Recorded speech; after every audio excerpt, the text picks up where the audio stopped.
a great honor to welcome all of you here to this expert conversation on RBI's response to inflation.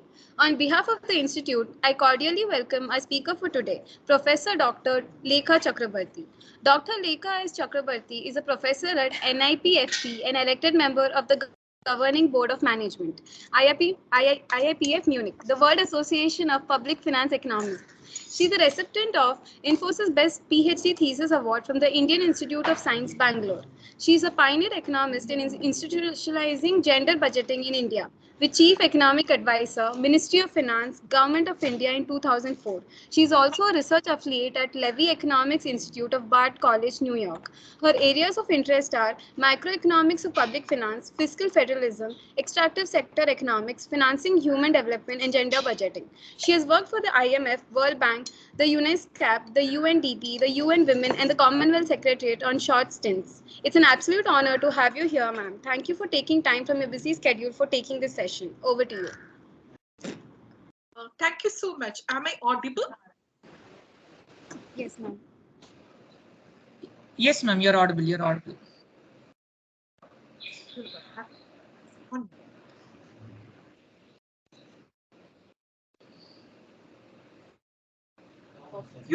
I had a backup with my mobile at home, so if it doesn't work, then I thought that I will, speak from the mobile. But now that's not required, right? It's very loud and clear. Yeah, it's clear only, ma'am. Clear only. So good morning. Thank you so much for having me at Coimbatore for this wonderful function to speak to the students. And I particularly felt very happy when Balmurugan asked me that, can you please speak to our students on RBI policy? So it was a wonderful discussion. I enjoyed talking to Balmurugan on RBI policies, and we thought that, we will talk about the Monetary Policy Committee recommendations.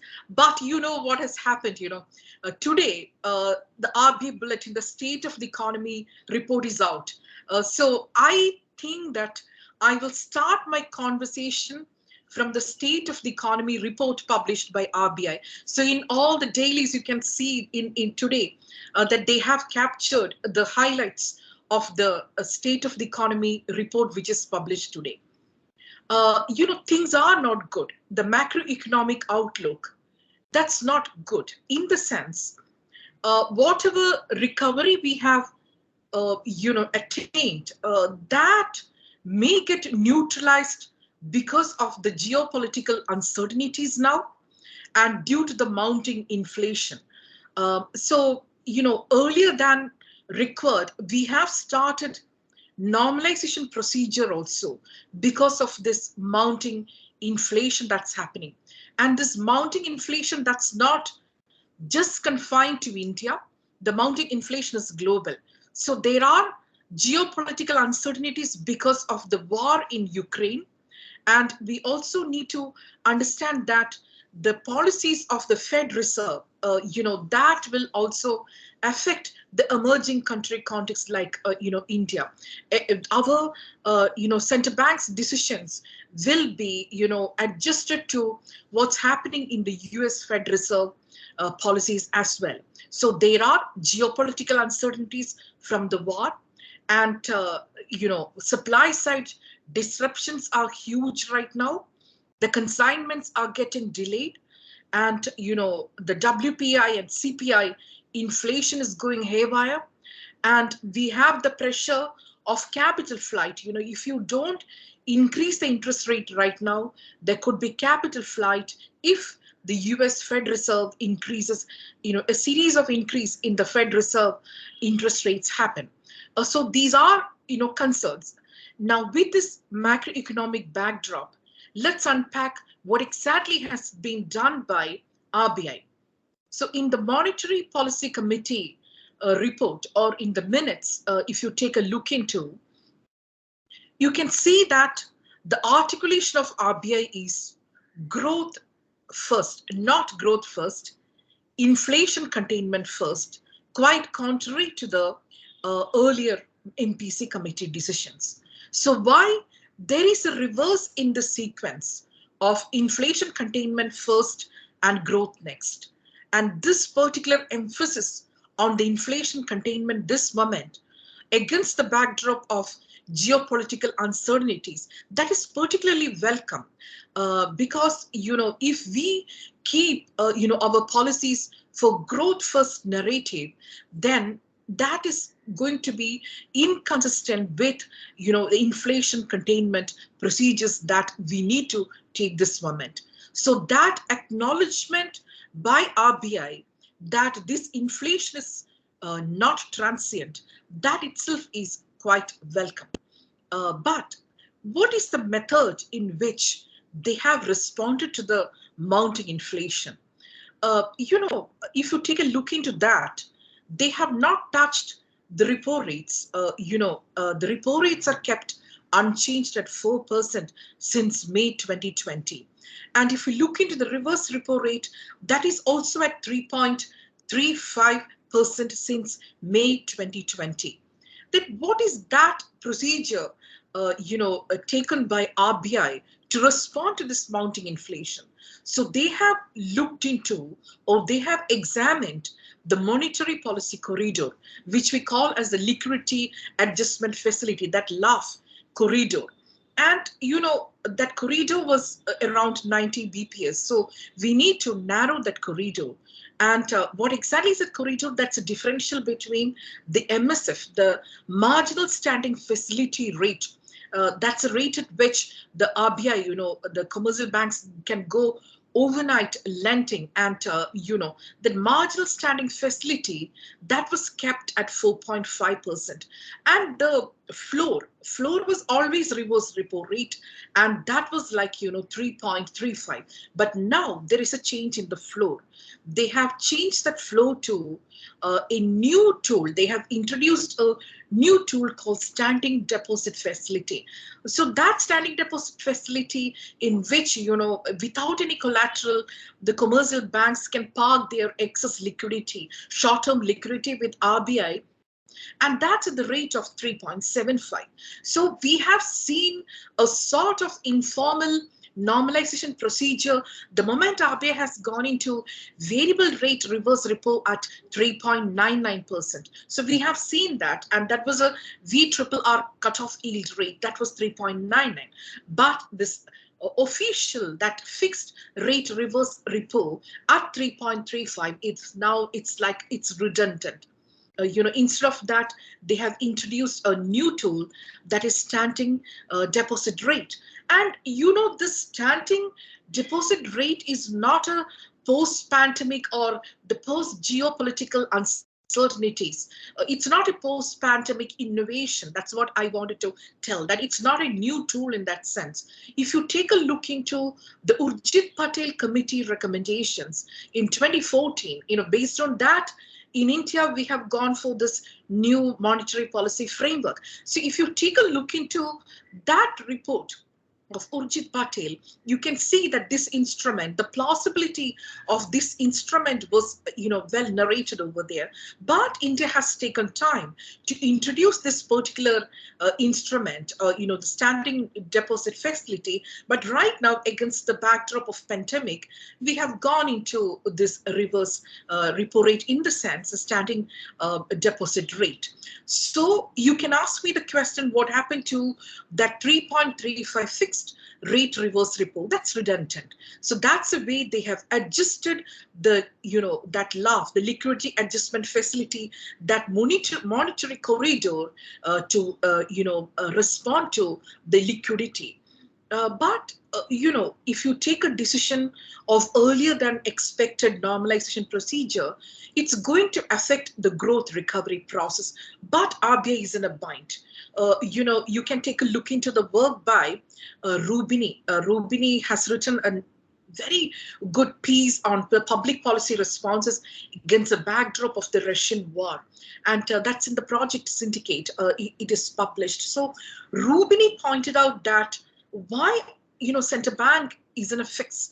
So he has nicely narrated that policy uncertainty or policy dilemma, in the sense, if central banks bite the bullet and increase the interest rate, then that can affect the economic growth recovery process. But if they don't respond to, this mounting inflationary pressures, because this acknowledgement of the inflationary pressures, that's not transient. That acknowledgement is quite crucial. So if they bite the bullet and increase the interest rate, of course, that leads to the delay or the delayed procedure in the growth recovery process. But if they don't increase the rate, that's exactly what I was about to tell you. If they don't bite the bullet, then, the anchoring of inflationary expectations, that's going to be very tough. So if you don't anchor the inflationary expectations, then this whole narrative of inflation targeting framework, the efficacy of that framework may suffer. Then, that lead to the reputation risk of center bank. And, we will not depend on the center bank to contain the inflation. So as it is a reputation risk, center banks will not take that chance. So, it was quite pleasant when we were listening to this MPC meeting, outcome this time, that, they are going to respond to inflation first. They reverse the sequence of the priority of inflation first and growth later. That's quite welcome. Now, a crucial question was asked by Lekha Venkatesh of CNBC in the press committee meeting after the MPC. So what she asked, it was very crucial. Now, RBI, as per the new monetary policy framework, depend on CPI to contain the inflation. So their mandate is to look into the consumer price index based inflation.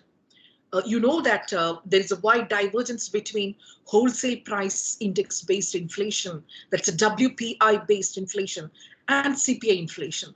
So Lata asked a brilliant question. Now, the inflation is mounting above the comfort zone. And what exactly is the comfort zone in India? That's again, it's an articulation mandated in the new monetary policy framework about this comfort zone. Comfort zone in the sense, the nominal anchor in India is 4%. And we can also have a plus or minus 2, band that inflation can reach up to 4 plus 2, 6%. That's a band in India. And if your inflation is going above that band, that 4 plus 2, 6%, that upper bound, then we are of course not into very comfortable position with regard to the CPI inflation. And Lata asked the question that we are seeing that in many quarters, in 2 quarters, it has crossed the comfort zone, and consecutively, continuously, if the inflation is moving above 6% in 3 quarters, then what? Then RBI has to give us the explanation. That's as per the new monetary policy framework. If it goes up the upper bound of up the comfort zone, then RBI is answerable. And what will happen then? Do we change the inflation targeting framework? Or do we throw away that inflation targeting framework which we have adopted since 2016? Because students know the story prior to 2016. Prior to 2016, the RBI monetary policy reaction function was quite comprehensive. And the objective of RBI was not just looking into the price stability. If you look into the monetary policy reaction function prior to what has happened in 2016 new monetary policy framework, then prior to that RBI was looking into exchange rate management, a lot of regulatory framework, then a lot of issues related to growth process. So it was a very comprehensive monetary policy function. But right now, by mandate, as per this new monetary policy framework, as per this mandate, RBI was supposed to look into only the price stability, that's inflation containment. So if the inflation containment is the sole mandate of RBI, As Lata asked, if the inflation is crossing the RBI comfort zone 3 consecutive quarters, then what? By mandate, we need to change or we need to amend this nominal anchor, which we have decided up to 4%, and or even we play with the band. If instead of +and -2, we are going to revise it to +and -3. Or are we going to allow officially that we can go up to 7% or 9% CPI inflation in India? What exactly is going to happen? That we have to wait and see. Now, from a position of strength, RBI governor articulated that the CPI will be under control the moment we tackle these exogenous supply side shocks.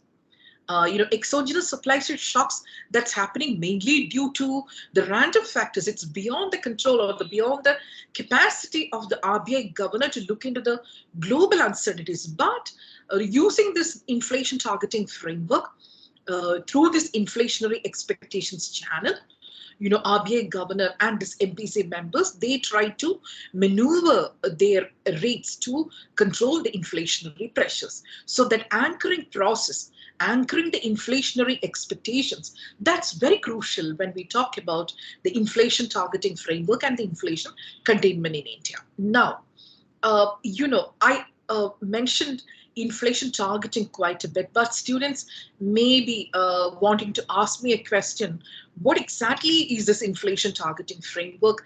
If I can define you that, then you will be able to understand that better. Of course, monetary macro, that's rules based right now as per the new monetary policy framework in India.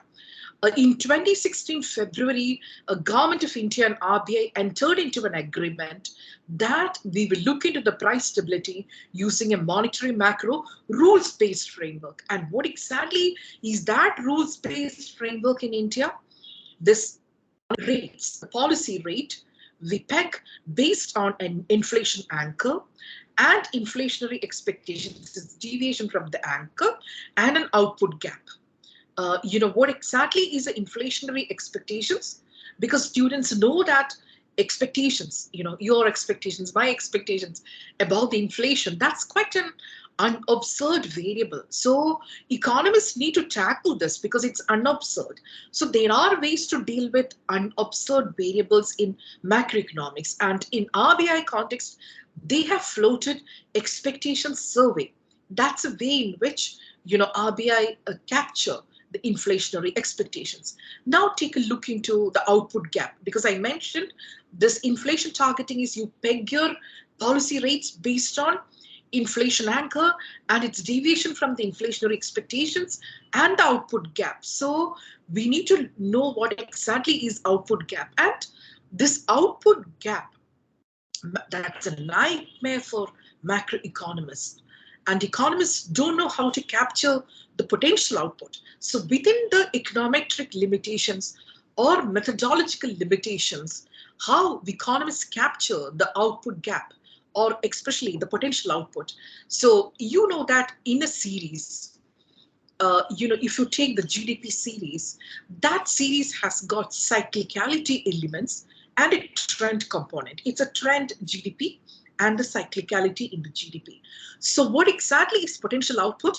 Using these filters, you filter out the cyclicality. So using these filters, they, delete or they remove the cyclicality, and that cleansing process happened, and you look into only the trend component and visualize that as the potential output. That's the way it is done. But when you study economic trick models and all in detail, you understand that this filtering process has got a lot of issues like endpoint problem and a lot of technical. These are technical econometric issues. Bala may be able to tell you in future when I take econometric classes for you. So you need to tackle that. But that envelope concept of the potential output, trend through the peak method, or yes, yeah, a trend through the peak method, or using filters, you need to arrive at your potential output or the potential GDP. And actual GDP is GVA plus FISC. You know that there is a methodological revision a few years back. There was methodological revision that has happened in India. And based on that new methodology, GDP is calculated as GVA plus FISC. And what is GVA? It's a gross value added in each of the sectors. And what is this fiscal? That indirect taxes minus subsidies. So that's the way you look into the GDP calculation right now based on your GVA and FISC. And those numbers are there. So the difference between the potential GDP and the actual GDP is the output gap. Then you can ask me a question. This is what exactly is done by the central bank chair Jay Powell in the context of US. No, there's a little difference in the sense. Inflation targeting, of course, they have inflationary expectations and inflation anchor, but it's not 4%. It's maneuver around 2%. And regarding the output gap, there's a little difference between the Western way they look into the inflation targeting and in India. We focus on GDP, but in Western, in the narrow economies, they focus on employment. But in India, we have not yet articulated that our GDP will be focusing on the employment. That's not the objective or the mandate of RBI. Now employment is not their cup of tea. They look into GDP, but there are many economists, argue that RBI should look into inflation, but this you look into employment, but the data paucity, and we don't have any good time series data on employment. That's a excuse given by RBI and many economists when we ask about why don't you RBI guys focus on inflation instead of GDP. So these are questions. And in US, what has happened? And their inflation was mounting and it was going beyond the comfort zone. And there was a change in that mandated inflation anchor. And all those amendment has happened in the context of US. We have to wait and see that such announcements regarding any amendment to the new monetary policy framework by changing, that nominal mandate or the nominal anchor of inflation in the context of India. So these are the questions that students can take a look into or critically analyze the inflation targeting framework in the context of India. So having said that, what exactly is inflation targeting and its components? Now it is easy for you to understand that CPI 4, that's our comfort zone. And of course, that band of pleasant 2 is also allowed in the context of India. But right now, as Lata asked, what next? If your inflation is crossing beyond the comfort zone of 6%. So we are waiting. We have to wait and see what exactly RBI is going to do. But, RBI is quite confident. That's the way they articulated that they're quite confident that they can bring back the inflation to 6% using the inflationary expectations channel. Now, another doubt can arise in the minds of students that there are a lot of supply side shocks that's happening in the Indian economy. The energy price volatility and the food price inflation, the food inflation.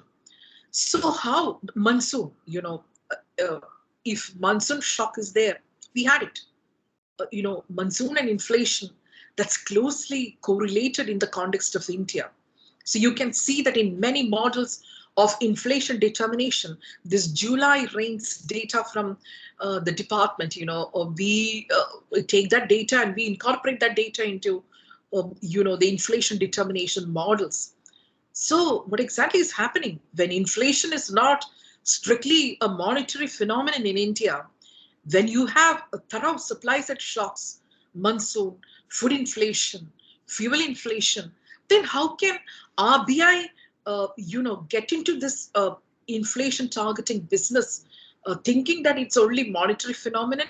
So these are the questions that can arise in the minds of students. But RBI defend that through this expectations channel, at the aggregate level, they will be able to anchor these expectations and control the supply side shocks.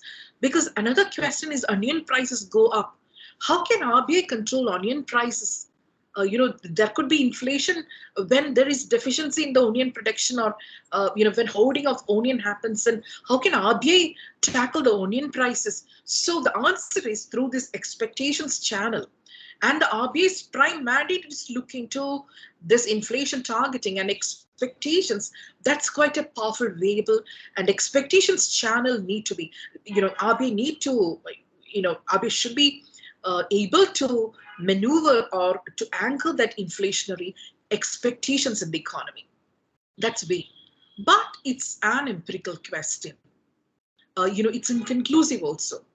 Some scholars look into this question whether RBI is able to tackle this inflationary expectations properly.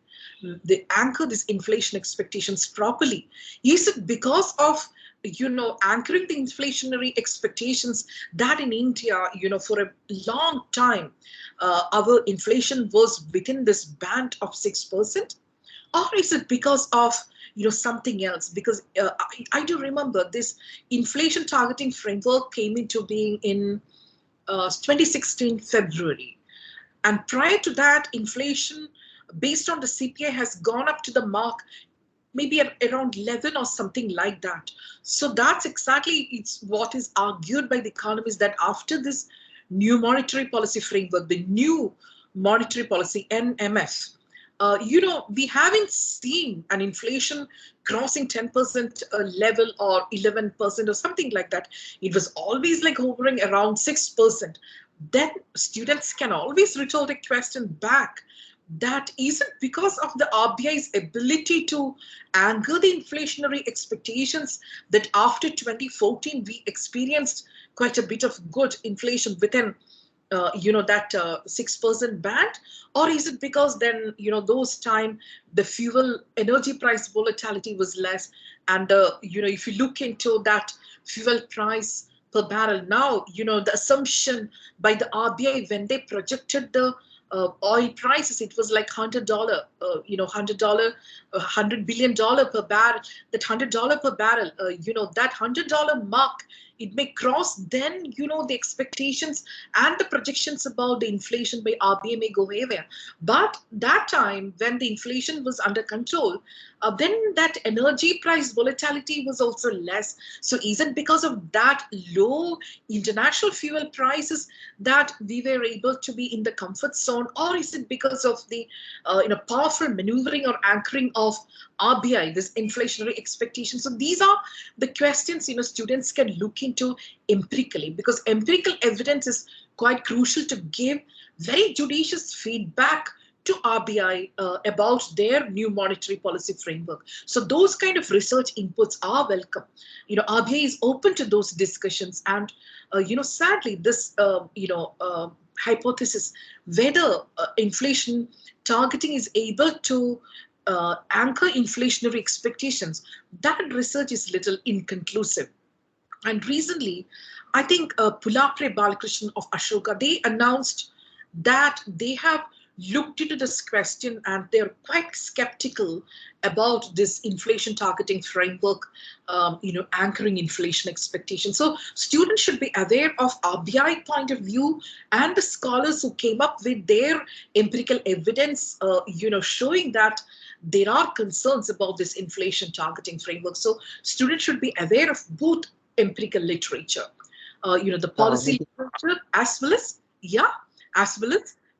looking into the empirical studies. So these are the empirical questions. Students can understand that Bala or your ma'am just appeared in the screen. When she takes classes for you, the journey she tries to do is, first she will talk about this theories and all in the class. Then she will make you prepare how you can connect that theory to the numbers, the data in the context of India. She will ask you to look into the inflation, CPI, WPI. So a feel of numbers is quite crucial. Then from that, little bit of analytical exercise you can do once you are prepared with the empirical models and econometric classes. When they teach you, after that econometric class, you will be able to run models and all. you will be very comfortable in running the model. So what will that run show? You need to take a look into, and those inferences will provide inferences in this policy perspectives for the inflation targeting framework. So that's a way, it's a beautiful journey. How do you do research? So some students are very comfortable with doing the theoretical model. So they focus on the inflation from the theoretical point of view, in what's a way in which, theoretically you can come up with a model that is suiting in India. But some students may be very comfortable to look into the numbers, the data analysis. So we call them empirical economists, the other one is theoreticians. So empirical economists, they look into these numbers and come up with the policy perspectives. And third category is policy economists, that policy research, and when I was a student, my ways when I look into, I was very comfortable with the public policy narratives and looking into empirical economics and providing public policy perspectives. And right now, I joined a policy research institute. So by providing inputs into the finance ministry, because ours is a finance ministry research institute, as your friend rightly pointed out at the beginning when she was introducing me. My institute is the research institute of Ministry of Finance. But some students, they are very comfortable with articulating to students and make the students prepared for, if your cup of tea is teaching, then the students will get into teaching instead of research as their journey ahead. So, what I'm trying to tell you is economics is a beautiful space, and all the students, you may get your own space in this field of economics to look into the same question. For example, the question in hand right now for us is inflation. So inflation can be looked into from many perspectives, data, policy perspectives, theoretical models. So, that everything, students should be comfortable, and your path you can select in future wherever you feel comfortable. You need not worry that models, it's very tough for me. Okay, let it be tough. You can look into these aspects from other qualitative angle. That's what, I'm trying to tell you, that don't fear economics at all. It's a beautiful field you have chosen, and you have space, all kinds of students, whether you're qualitative, quantitative, or policy related, perspectives if you look into. So that's a digression. Now, coming back to the point about the inflation targeting framework and the RBI policies. And what I mentioned right now is as per the State of Economy report, which was published today, and the newspapers have reported that there are global uncertainties. Our forex, that's comfortable, but anytime it can be below that $600 billion mark, because how do you measure this forex reserve? When you understand that the forex is comfortable, because you should be able to finance your inputs, to back up your inputs. So that's the way you look into the forex reserve. So that's plummeting a little bit, that's declining a little bit, that's a concern. Then RBI State of Economy report today highlighted that the current account deficit at X minus M, that's a matter of concern. So how do you look into that? And this X minus M is one part of the story of balance of payment. The other part is a capital account. And so far, the capital was not that flighty. So we were very comfortably financing this X minus M, the current account deficit, through the capital inflows. So if you are able to do that, then you don't have to fear.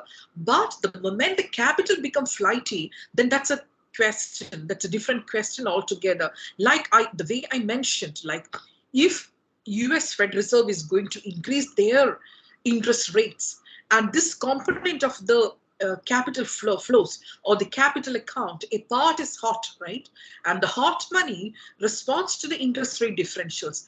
The countries in which the interest rate is higher, this capital will fly or flow towards those countries. So to prevent that, what exactly as an RBI governor you have to do, just imagine yourselves there. You have to increase the interest rate. But if you increase the interest rate, your economic recovery process will get delayed, because you need to keep your interest rate lower for the economic recovery process. Why I'm saying so? Because, the cheap credit, the credit infusion into the economy, that was the predominant methodology of the economic stimulus packages. So the credit needs to be cheaper. So in order to give the credit, cheap credit, then interest rate needs to be lower. Inflation and interest rate, that's inversely related. So in order for an investment boom, you need to keep the interest rate lower. And RBI, that's a debt, that's a function of public debt management as well. So what exactly is the public debt management? You need to look into the financing of fiscal deficit. In India, the predominant source of financing deficit is bond financing. So you need to keep the interest rate lower so that the borrowing cost of the government will not go up, because our deficits and debt, that's quite high. And, Nirmala Sitharaman, our finance minister, she's not worried about high debt or high deficit this moment, because she mentioned that we need not fear deficit this moment, because we, substantiate that high fiscal deficit to finance the capex, the capital infrastructure investment. And today's RBI State of the Economy report, if you take a look into this narrative of attracting private investment, that's written. That's one of the predominant objective of the central bank and government of India, to attract the private investment, to crowd in private investment. So that was the articulation of the minister in the Union Budget 2022 as well. So you need to take a look into the question of RBI, that macroeconomic outlook, and the way RBI respond to this from a perspective of fiscal and monetary policy coordination. Policy coordination is very crucial right now, because RBI has done a heavy lifting. They have done quite a bit of liquidity infusion announcements, and a few tools I can explain to you. One is Operation Twist. And Operation Twist, suppose you are central bank governor. So you need to postpone the refinancing risk, and you need to make the path clear for your growth process. How you have to do that? In the securities on the bond market, there are short-term and long-term bonds, right? So you engage in buying of more long-term securities and sell short-term securities. Why? You need to enhance, or you need to elongate the maturity structure of your debt market, so that your refinancing risks are not immediate. If the short-term bonds are greater than the long-term, then the refinancing, because that's short-term, right? The refinancing risk is huge. So how to postpone that? You clean up your maturity structure, the elongation of the maturity structure, so that you get space to for the liquidity infusion. So that's why they engage into a simultaneous selling and buying of the government securities, like selling short-term and buying long-term. That's exactly what is called the Operation Twist in the RBI vocabulary. Another way they have engaged into is through the targeted repo rate operations. That's, they looked into the stressed sectors in the context of pandemic, and they focused on those sectors. So that's the way they provide liquidity infusion into the stress sectors. Then another method is, as usual, the OMO operations, the open market operations. So when we talk about the normalization procedure or the rollback of RBI economic stimulus packages, what exactly is happening? They control this OMO process quite a bit, and they are not engaging into this government security acquisitions quite a bit. So these are the ways in which the RBI is trying to absorb the liquidity into the system. And you know that the banks have the tendency to park back in the RBI through this reverse repo rate and all, and that parking back of the commercial banks to the RBI above the SLR requirement, that was a matter of concern when liquidity infusion is quite important, because that time in May 2020, as a part of economic stimulus packages, RBI mentioned that the reverse repo rate is 3.35 in order to nudge the commercial banks to go ahead with the credit deployment process. But right now, that held to maturity, the HTM, they have increased the rate up to 22 from 19. So that investment above the SLR, banks' tendency for doing that. Now, the liquidity infusion is a predominant narrative. To control the excess liquidity is a predominant narrative. So they are, happy about it. But it was a concern when, our crucial question was credit deployment. And that's why, you can take a look into this work by Stiglitz and Rashid. In that work, it is titled Economic Stimulus, which economic stimulus works. He talks about credit-related economic stimulus packages. And there, he and his father, they mentioned that credit-related economic stimulus packages may not be that effective. The multiplier effects of the credit-related economic stimulus packages can be just limited. Why so? You can take a look into this RBI data itself. Bala can help you in taking the statistics from the RBI website. Who took the credit and how the credit deployment, the growth happened. There are different sectors. Small firms, medium firms, and large firms, priority sector lending, the primary, secondary, and tertiary. So students can take a look into that credit deployment across all these sectors and can understand that in the contact intensive sectors, of course, the growth recovery process is just delayed. You can understand that because of this lockdown and night curfew and many things that has happened in the time of pandemic, contact intensive service sector, that's in doldrums. And then take a look into the firms, the small business firms. We need to address their concerns because that's a survival question for them. In the time of pandemic, they are affected the most, the small firms, like the small households. So what is RBI policy to support them? We need to wait and see because, the predominant narrative of economic stimulus package is the growth recovery.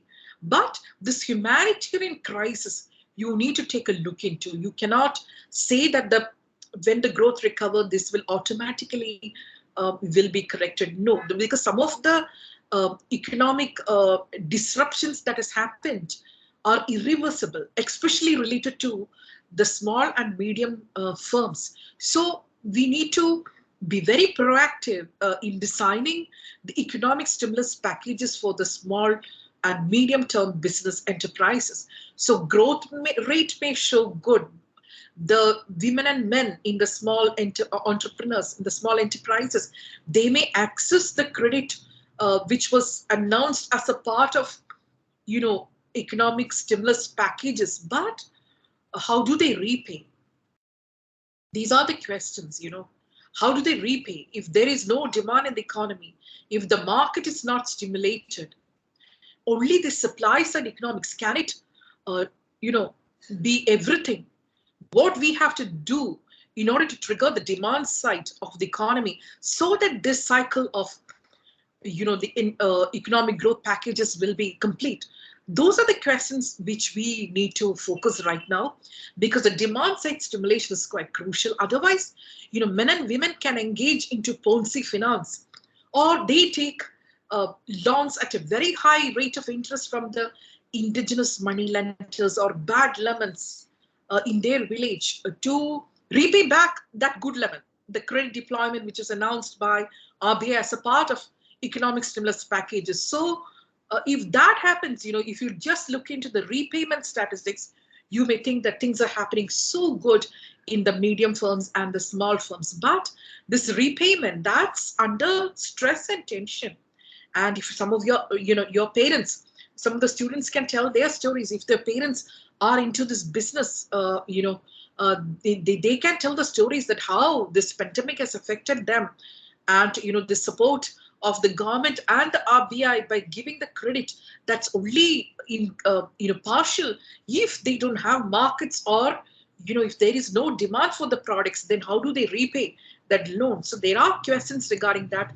And these humanitarian considerations and the redistributive justice, these are the questions if an central bank can look into these kind of policy narratives. So these are other questions. It's not just a question of growth recovery process, RBI has to get into redistributive justice.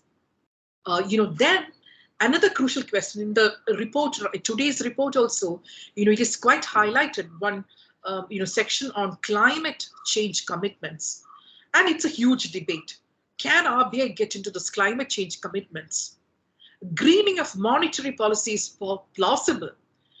In that question, economists are quite divided. You anchor this climate change related risk and uncertainties into monetary policy reaction function.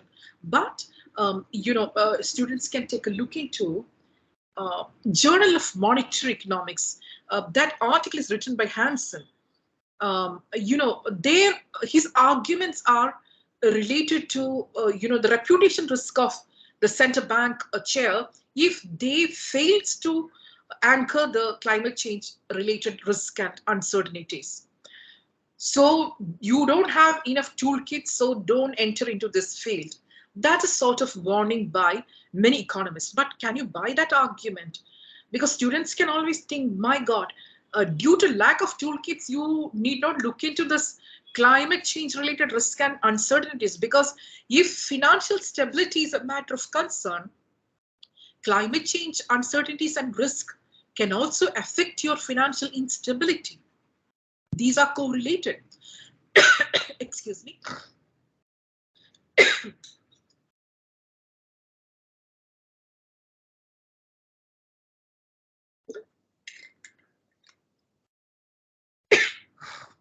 These are correlated because, the moment you say that RBI has to focus on price stability and financial stability as their prime objectives, don't get into climate change related risk and uncertainties, then, you're basically ignoring the correlation between the climate change related risk and uncertainties and financial instabilities.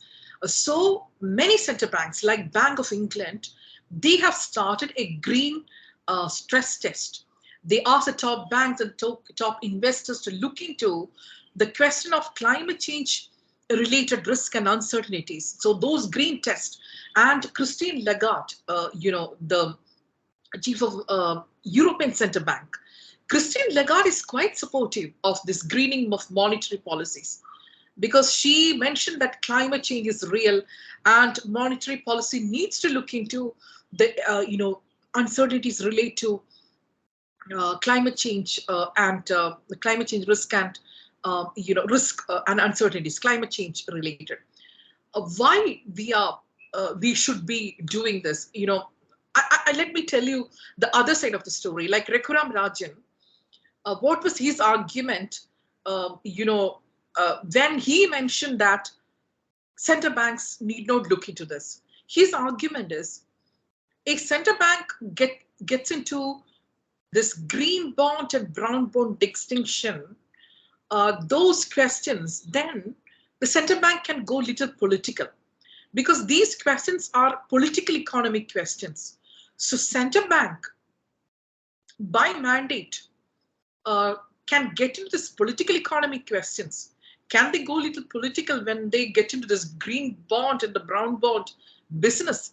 It has to be the cup of tea of the fiscal policy makers. That's the way, Raghuram Rajan argued. But as I mentioned earlier, these risks and uncertainties emanating from the climate change that can get into the financial instabilities, into financial stability. So the RBI, they published a financial stability report. That's another wonderful document students can take a look into, along with RBI bulletin, the monetary policy committee meetings minutes. There are different state of economy is a part of the bulletin. So there are various reports and the data, produced by RBI. Start today. Just get into the website and start enjoying these documents. Little by little, you can build it up. You will be very comfortable if you just follow one semester, 6 months. If you read everything, then from after 6 months, when the next report comes in, oh my God, all these things are quite clear to me. So then it will be like you build it up marginally. So just say invest for a few days right now to look into today's report. Read cover to cover, then you will be able to understand the policies when they announce later, quite clear. So that's a way, we all did when we were in your set. Like we start building up little by little. So you can take a look into all these documents by RBI and get into this, frontier debates as well.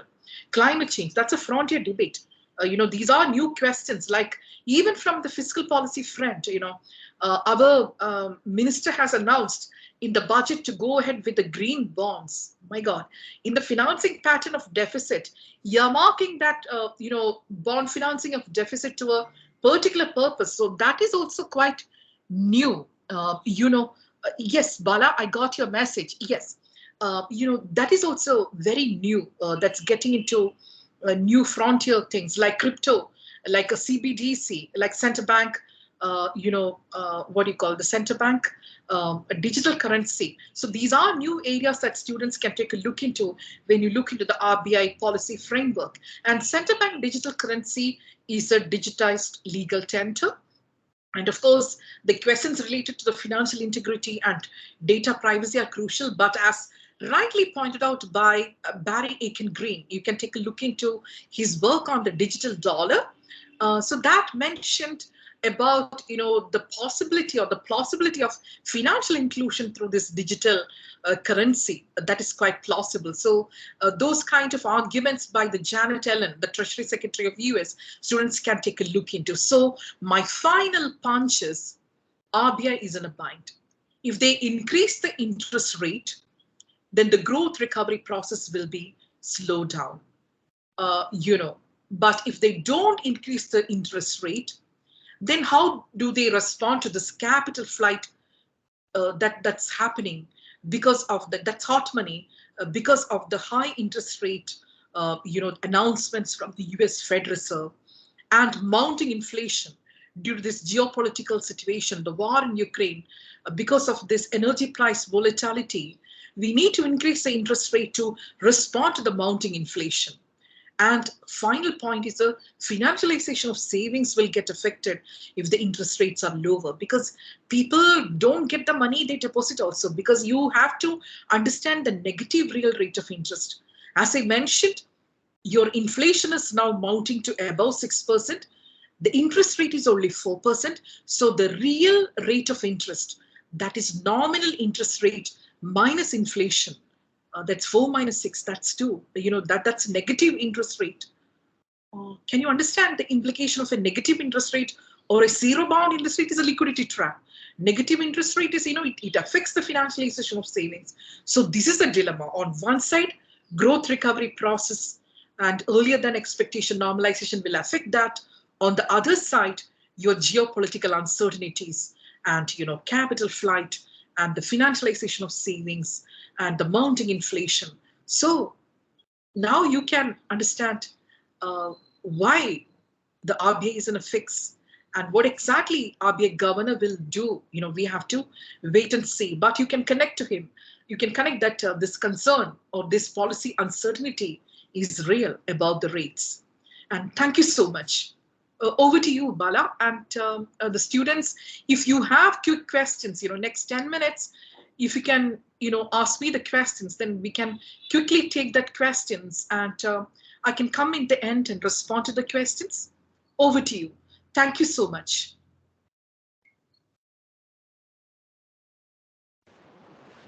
Thank you, Lekha ma'am. Thank you so much. It was a wonderful session. And students, any questions? You can ask. Yes, Nupur. Ma'am, there is a question. Good morning, ma'am. Thank you for this wonderful session. I had a doubt. You had mentioned that RBI is not focusing on the employment. Instead, it's focusing on the GDP. But if we see GDP and employment are directly related, so in a way, when it is focusing on the GDP, it will directly affect the employment rate. That was my first question. And second was that the negligence of many economists, like if you see in Sri Lanka and Nepal, that led to the economic crisis, the current account deficit. That negligence had led to such a big crisis. So don't you think this can happen in the near future in India as well? This is my second question. And also my third question is that when we don't focus on the energy sector right now. Even if we see in the current budget which was passed, there was no proper mentioning of how India is going to tackle the climate change. The only thing they had mentioned was we'll issue green bonds, we'll have a green infrastructure, but no proper policies as such were mentioned, like how we are going to actually combat the climate change. And the energy, and again, the energy has a direct link with the GDP of the nation. Isn't that a priority sector right now? Oh, wonderful, brilliant questions. Nupur, let me collect the questions. I wrote down everything, keywords you mentioned. Let me listen to your friends, then I will get back to you. Okay. Sure, ma'am.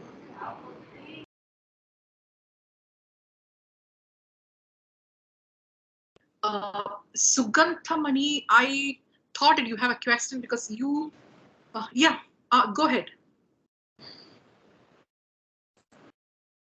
No questions. You're muted, I think. I can't hear you. No questions?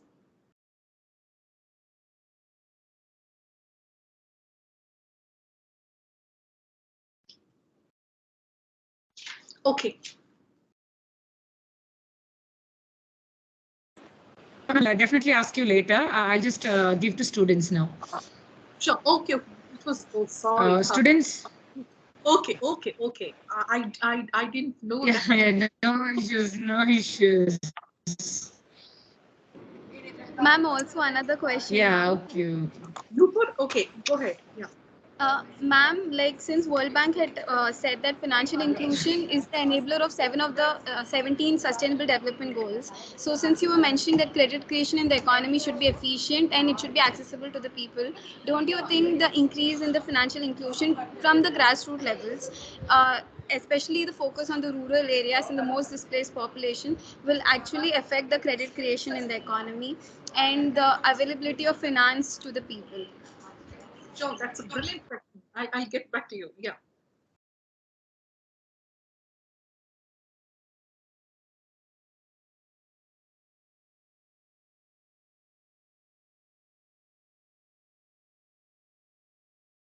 Yes.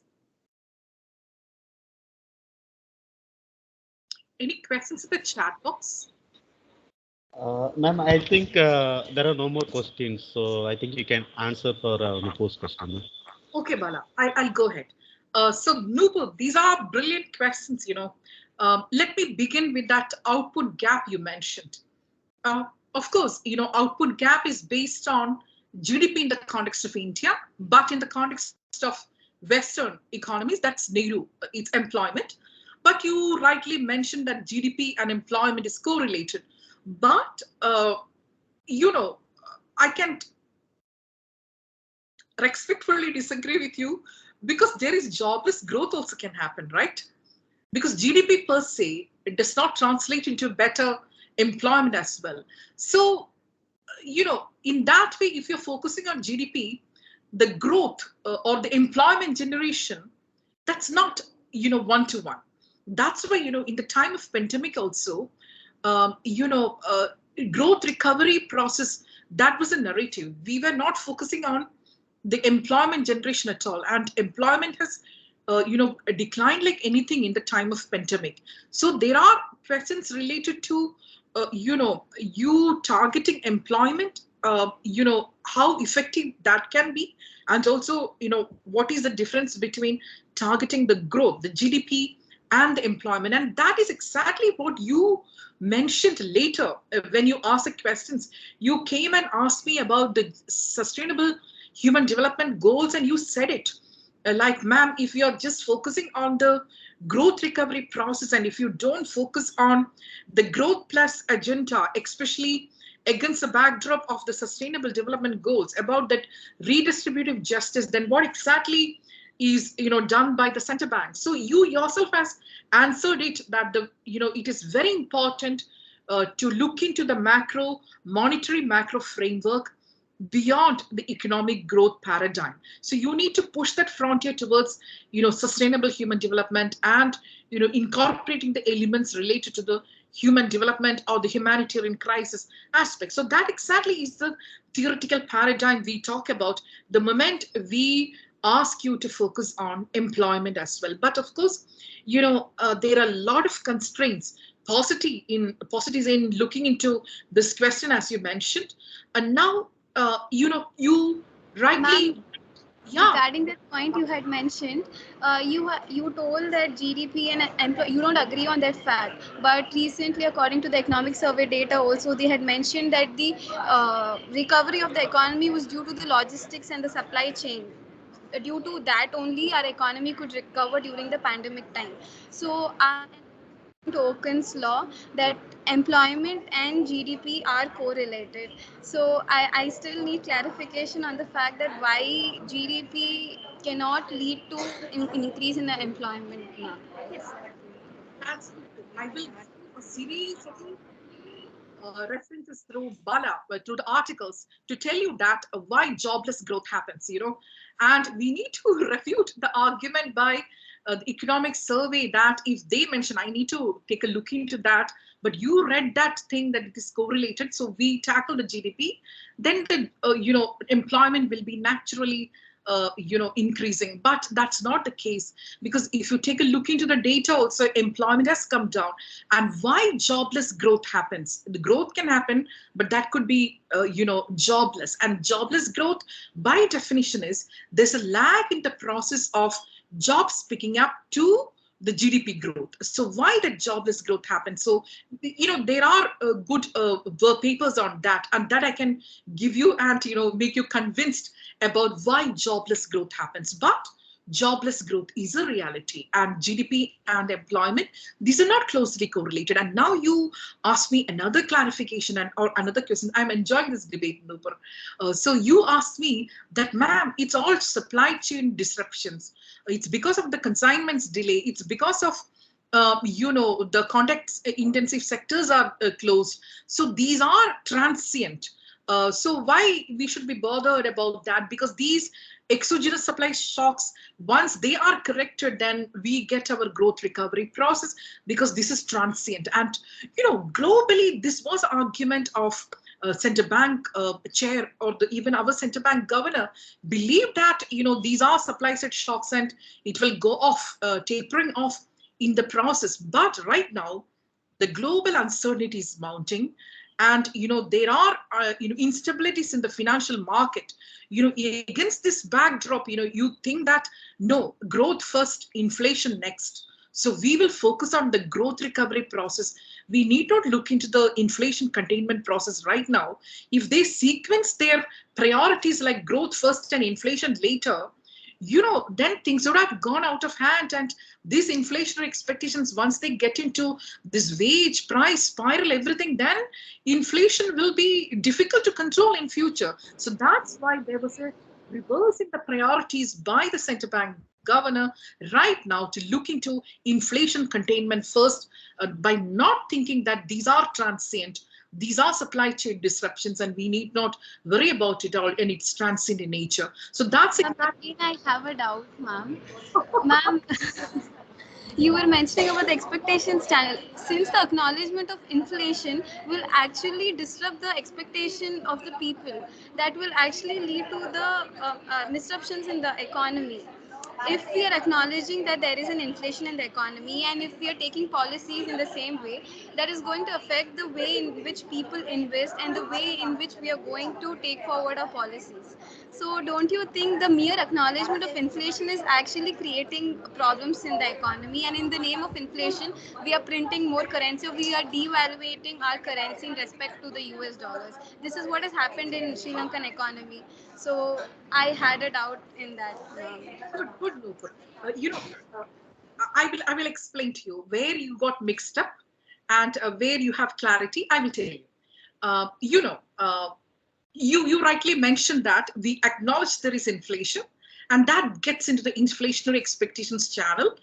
And that is quite a powerful thing.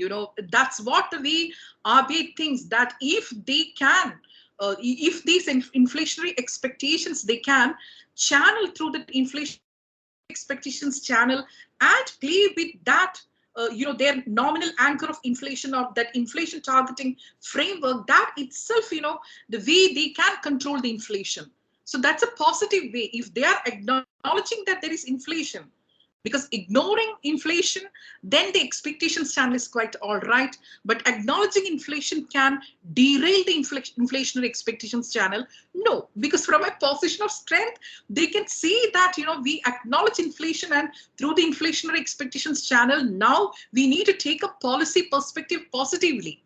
But you thought that once you acknowledge inflation, that gets into the inflationary expectations channel, and then what RBI will do? Exactly, there is what RBI can do something the moment they can tackle it through the expectations channel. But I mentioned that why it is an inconclusive thing. What are the limitations in which RBI can tackle the inflationary expectations through that channel? So that's welcome. So I take it as positive. Acknowledging inflation is a positive thing, and that's why RBI will be able to give the policy priority to the inflation containment first before inflation. Now the question of no, it will not lead to automatic printing of money or the seigniorage financing to go up and all, because in India we have controlled the seigniorage financing quite early itself. If you look into the reserve money component or the high power money, there are various elements to the high power money. The first is, that foreign exchange reserve, which is mounting. I mentioned that it's around $600 billion, but anytime it can be below that mark. So one is the forex reserve. The second is the reserve money in the form of what I call as net RBI credit to the government. And the change in that net RBI credit to the government to GDP, that's exactly is a seigniorage. So you can take a look into that component in which India has controlled that component. So that net RBI credit to the government, that change to GDP is a seigniorage. So we have controlled that quite a bit. But in the context of pandemic, there's a question, do we need to increase that seigniorage quite a bit to support the fiscal policy narratives and supporting how to tackle the humanitarian crisis and all? Because fiscal space is a matter of huge concern. So financing pattern of deficit is also a matter of huge concern. Now, your question about Sri Lanka. So you are expressing your concern whether India will get into such sort of situations. No, because of many elements. First, the macroeconomic fundamentals, when you compare with Sri Lanka, as you rightly mentioned, that's quite strong in the context of India. And second is the use of fiscal policy, the use of fiscal space. That is also quite different. Then Sri Lanka is a small island nation. So that volatility that can happen from the external trade, the terms of trade and all, that will be quite huge, especially in the time of uncertainties of this global war in Ukraine and this terms of trade. So many things can affect that small island economy, because that's quite trade related. The external pressures are quite huge, and if you look into the financing pattern of the deficit in Sri Lanka and India, you can understand that the external financing of the deficit, that's quite huge in the context of Sri Lanka. But in the context of India, the external financing of the fiscal deficit, that's quite negligible. Of course, as I mentioned, we moved away from the seigniorage to bond financing of deficit, but internal borrowing or internal financing of deficit is the huge component, not the external financing of deficit. So there are many differences in the macroeconomic fundamentals, the way we maneuver the fiscal space, the use of fiscal space, and the financing pattern of deficit, the terms of trade. So I don't fear, Nupur, that we will get into a crisis just like the way Sri Lanka is suffering right now. Because two economies, we cannot compare that, because Indian economy, it's of course quite diverse. It's quite strong in that sense. When you look into this macroeconomic fundamentals, so I don't fear that such kind of things can happen because of the geopolitical uncertainties. And one positive thing we can acknowledge is the policy coordination. RBI and the government of India, and of course all the subnational governments, they are in coordination. So that policy coordination or that macroeconomic policy coherence, that's quite crucial to deal with the global uncertainties. And Nupur, you write to me. Bala will give you my email it, and we will also be together on Twitter. It's just a beginning. I'm liking the way you engage into the arguments, very focused, and that clarity I enjoyed. And of course, I think that we will work together sometimes in future. So please write to me because I will be available to you one-to-one to take all your questions, okay? And wish you all the best in your studies, okay? Now, let me get into the other questions of Nupur as well as, yeah, she only asked me again. Then let me get into Nupur's question. I thought that it was asked by somebody else about the World Bank and the financial inclusion. Yeah, it's Nupur only. Okay, I have written it down. Okay, financial inclusion. Let me connect this question to, as Nupur rightly pointed out, to the credit deployment and also to the digital currency. Now, as I mentioned, the Treasury Secretary Janet Yellen mentioned that if you go ahead with the digitized dollar or the digitization of the currency or the central bank, CBDC, the central bank currency, one of the advantages or the significance of that is financial inclusion, because, you know, major parts of the certain parts of your country is highly unbanked. The penetration of the bank branches may not be there, but once you go digital, then your financial inclusion will be strengthened. So those kind of arguments were put forward by Janet Yellen. But we know the situation in India where the digital infrastructure is just incomplete. So when digital divide is quite strong in a country, emerging country like India, then the central bank digital currency and its importance to reaching out to the people, in terms of financial inclusion, that itself is limited. Then you mentioned about the financial inclusion from the political economy perspective, that it's a part of SDG. You are committed, globally committed, you're signatory to that, regarding this financial inclusion, and you have many targets to achieve by 2030. And financial inclusion is an important thing. Can credit deployment lead to that? No. Because as I mentioned, as Stiglitz and Rishi, that paper, if the economic stimulus package narrative is credit infusion, that has got limited multiplier effects because of uneven access to credit. And second, if there is no corresponding increase in the credit or the growth of economy, then this credit infusion can lead to mounting non-performing assets as well. So this is quite, mixed in that sense, that the credit deployment is not the Moses and prophets when you design the pandemic economic stimulus packages, because it can be quite uneven. That's exactly what the credit deployment statistics also, if you look into, and there are issues, and of course we are working towards it using the fiscal policy as a supportive policy, because fiscal policy has been quite accommodative throughout the pandemic period. Accommodative in the sense we kept our fiscal deficit and debt high, and the use of fiscal space not to engage into the fiscal profligacy, but to rightly argue that we use this fiscal space for increasing the private corporate investment. But of course, you need to focus a little bit more on the revenue spending, that is the financing of human development. That concern is real. Now, green bonds.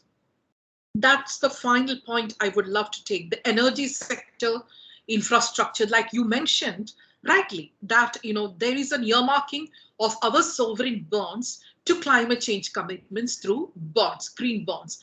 And this is a kind of a thematic financing of, deficit. But you mentioned that all what we have announced with related to the climate change commitments is just the green bonds. Can climate bonds alone can look into the question of climate change related commitments? No, because we need to look into many tools.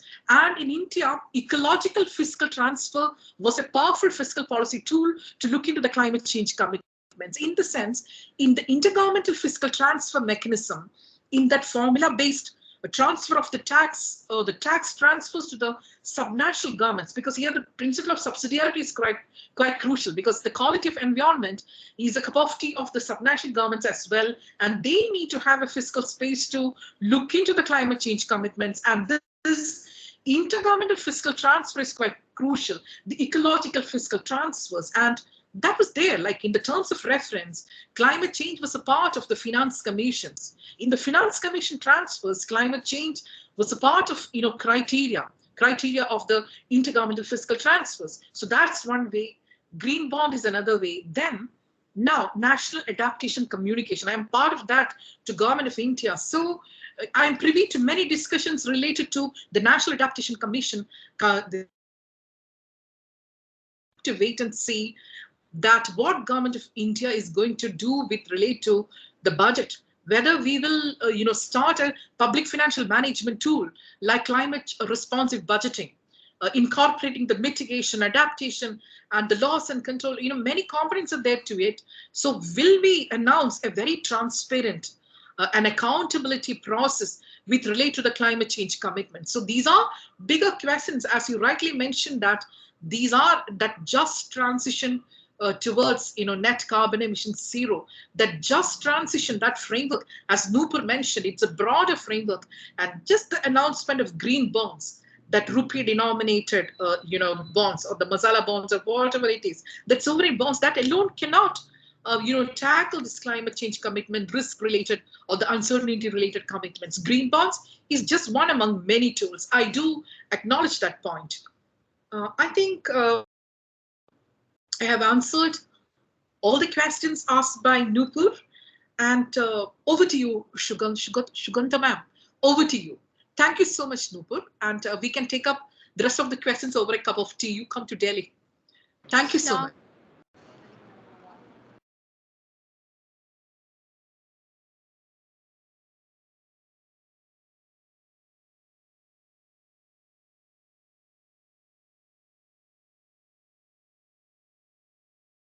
Yeah, over to you. Thank you so much, ma'am. Thank you for taking your time and explaining these concepts to the students. I'm sure our students would get a better knowledge related to this subject. And I'm sure some of the students would like to discuss with you regarding public finance in future. So, ma'am, we'll take a group picture, ma'am. Students, could you all turn on your camera now?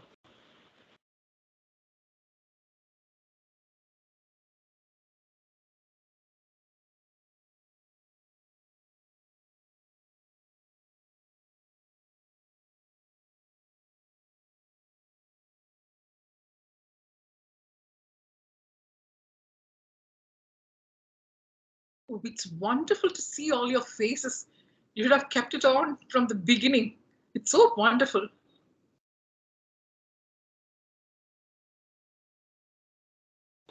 Students, you can remove your mask if you maintain social distance and all. I can see Nupur.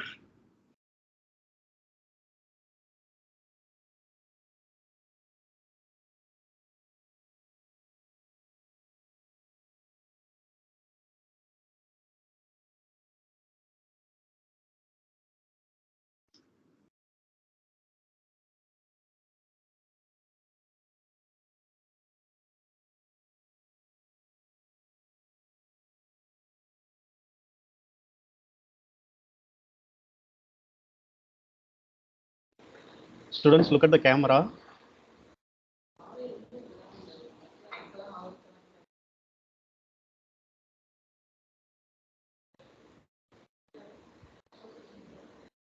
Okay, thank you, students. Thank you, ma'am. Parthi, you can propose vote of thanks now.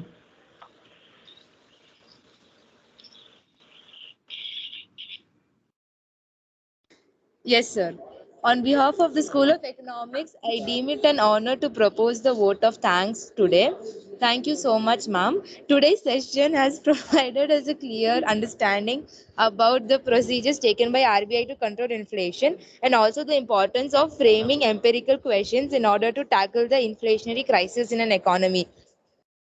Once again, thank you so much, ma'am, for your insights on the topic. And lastly, thank you everyone for attending the seminar. Thank you so much. And I can see the happy faces and that happiness in your voice as well. Thank you so much. And thank you, Bala, for our discussions and to making this possible for me. Thank you so much. Thank you, ma'am. Thank you. All the best, students.